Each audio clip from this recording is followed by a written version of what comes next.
तो देखिए आज के इस वीडियो में आपको सो दैट और टू का यूज मैं आपको बताने वाली हूँ। तो देखिए इन दोनों का ही अर्थ आपका इतना की और इतना की होता है। अब इन बहुत से स्टूडेंटों को कंफ्यूजन होता है कि सो दैट का यूज हम कहाँ करें और टू का यूज हम कहाँ करें। तो आज के इस वीडियो में मैं आपका यही कंफ्यूजन दूर करने वाली हूँ। तो बहुत ही आसान भाषा में आपको इनका यूज बताने वाली हूँ।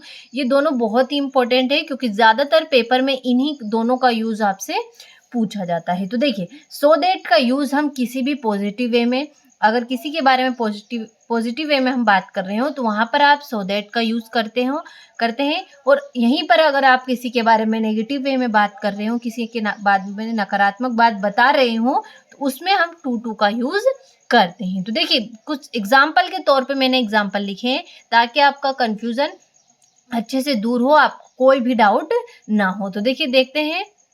इतना गर्म है कि उसे पिया भी नहीं जा सकता, यानी कि इसमें किसी की भी ना ही तो बुराई है, ना ही हम किसी के बारे में कुछ गलत बोल रहे हैं। देखिए दूसरा एग्जाम्पल के तौर पे, अजय इतना शरारती है कि उससे बोला भी नहीं जा सकता, ये भी हम किसी के बारे में बता रहे हैं। अगला जो एग्जाम्पल है, मैं इतना कमजोर हूं कि मैं चल भी नहीं सकता। तो देखिए यहाँ पर हमने पॉजिटिव वे में बात करी, किसी के बारे में कुछ बेकार या गंदा नहीं बोला है। वहीं पर हम टू की बात करेंगे तो उसके लिए एग्जाम्पल इस तरीके की है, नवीन इतना मूर्ख है कि वह सोच भी नहीं सकता, यानी कि हम किसी को मूर्ख बोल रहे हैं, यानी कि उसके बारे में नेगेटिव वे में हम उसके बारे में बात कर रहे हैं। तो देखिए दूसरा एग्जाम्पल है के तौर पे मैंने आपको बताया, तुम इतने आलसी हो कि तुम जल्दी उठ भी नहीं सकते, यानी कि हम इसमें किसी को भी बुरा भला बोल रहे हैं। वह इतना पियक्कड़ है कि वह घर भी नहीं आ सकता। तो देखिए जब भी पॉजिटिव वे में बात हो रही हो तो वहां पर हम सो दैट का यूज करेंगे, और जहां भी नेगेटिव वे में बात हो रही हो, यानी कि नकारात्मक रूप में बात हो रही हो, उसमें हम टू का यूज करेंगे। तो देखिए यहाँ पर एक बार और देख लेते हैं। देखिए पॉजिटिव वे में अगर बात हो रही हो, पॉजिटिव अगर बात हो रही हो पॉजिटिव वे में तो हम सो दैट का यूज करेंगे। अगर आप यहीं पर नेगेटिव वे में बात हो रही हो तो यहां पर हम टू का यूज करेंगे। बहुत ही आसान है। तो देखिए अभी मैंने आपको एग्जाम्पल भी बताए, तो चलिए अब उनको हम कंप्लीट करते हैं।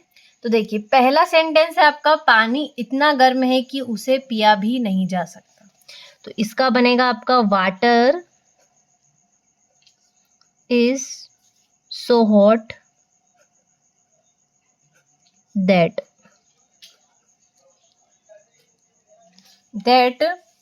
I can't drink water। अब देखिए बहुत ही आसान भाषा में बनाया हमने, water is too hot that I can't drink water, यानी कि पानी इतना गर्म है कि उसे पिया भी नहीं जा सकता। इसी तरीके से हमारा अगला सेंटेंस है, अजय इतना शरारती है कि उसे बोला भी नहीं जा सकता। तो इसका बन जाएगा आपका, अजय इज सो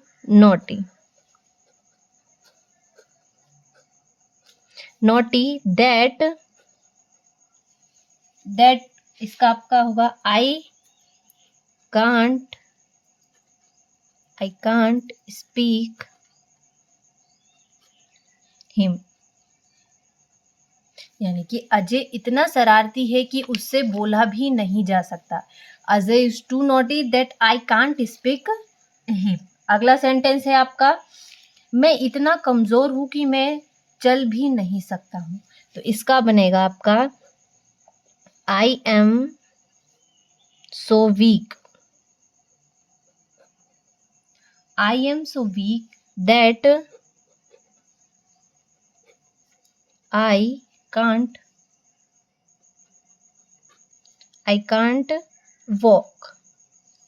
देखिए इस तरीके से आपका सेंटेंस बनेंगे। तो देखिए मैं इतना कमजोर हूं कि मैं चल भी नहीं सकता, I am so weak that I can't walk. तो देखिए इसी तरीके से आपको सो दैट का यूज करना है, यानी कि जब भी सेंटेंस पॉजिटिव वे में हो तो वहां पर आपका सो दैट का यूज होगा। जैसे कि वह इतना ईमानदार है कि आप उससे बात कर सकते हैं, वह इतना अच्छा है कि आप उससे सकते हैं। इस तरीके से सेंटेंस अगर पॉजिटिव वे में आएंगे तो आपका वहां पर सो दैट का यूज होगा। अब रही बात नेगेटिव वे की, तो यहाँ पर देखिए, नवीन इतना मूर्ख है कि वह सोच भी नहीं सकता। तो इसका बनेगा आपका, तो देखिए पहला है नवीन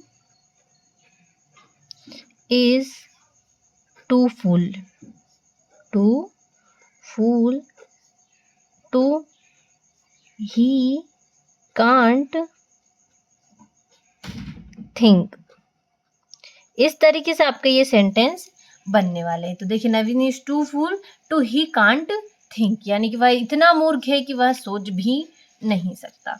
इसी तरीके से अगला सेंटेंस है, तुम इतने आलसी हो कि तुम जल्दी उठ भी नहीं सकते। तो इसका बन जाएगा आपका you are too lazy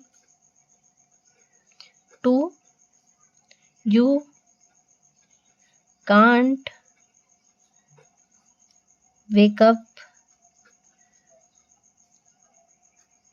early.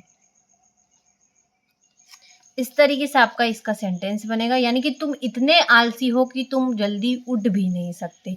यानी कि इसमें आप नेगेटिव वे में बात कर रहे हैं, तो इस तरीके से इसमें आपका टू का यूज होगा। अगला लास्ट हमारा सेंटेंस है, वह इतना पियक्कड़ है कि वह घर भी नहीं आ सकता। तो इसका बन जाएगा आपका ही इज टू ड्रिंकर, यानी कि पियक्कड़ drinker to he can't come home. इस तरीके से आपका सेंटेंस बनेगा। तो देखिए, इसी तरीके से बहुत सारे, अगर आप किसी के बारे में नेगेटिव वे में बात कर रहे हो या फिर खुद के बारे में नेगेटिव वे बता रहे हो किसी को, तो उसमें हम आपका टू का यूज करें। यानी कि देखिए, इस तरीके से हम देख लेते हैं कुछ, वह इतना घमंडी है कि वह खाना बना भी नहीं सकता है, यानी कि he is too arrogant to she can't cook food, यानी कि वह इतना पापी है कि वह गंगा में नहा भी नहीं सकता। तो he is too sinner to he can't bath in the Ganga river. इस तरीके से आपके सेंटेंस बनेंगे, यानी कि वह इतना चापलूस है कि वह चॉकलेट भी नहीं बांट सकता, यानी कि वह इतना चापलूस है कि वह चॉकलेट भी नहीं बांट सकता। तो ही इज टू फ्लोटली to he can't distribute chocolate. तो देखिए, इस तरीके से अगर हम किसी के बारे में नेगेटिव वे में बात कर रहे हो, यानी कि नकारात्मक रूप में बात कर रहे हो, तो उसमें आपका टू का यूज होगा। और इसी तरीके से अगर हम किसी के बारे में पॉजिटिव वे में बात कर रहे हो, तो उसमें आपका सो दैट का यूज होगा। तो अब मेरे को आशा है कि आपको इन दोनों के बीच में जो भी कंफ्यूजन था वो क्लियर होगा। अगर पॉजिटिव वे होगा तो सो दैट का यूज होगा, और अगर नेगेटिव वे होगा तो उसमें आपका टू का यूज होगा। तो देखिए, इस तरीके से आपका सो दैट और टू यानी कि इतना की आपका इसका अच्छे से यूज मैंने आपको बताया है। आशा है कि आपको अच्छे से समझ में आया होगा। बहुत ही सरल भाषा में मैंने आपको बताने की कोशिश की है, तो अच्छे से कंप्लीट करिएगा। बहुत ही इम्पोर्टेंट है ये, एग्जाम में ज़्यादातर इन्हीं का यूज आपसे पूछा जाता है, तो अच्छे से कंप्लीट करिएगा।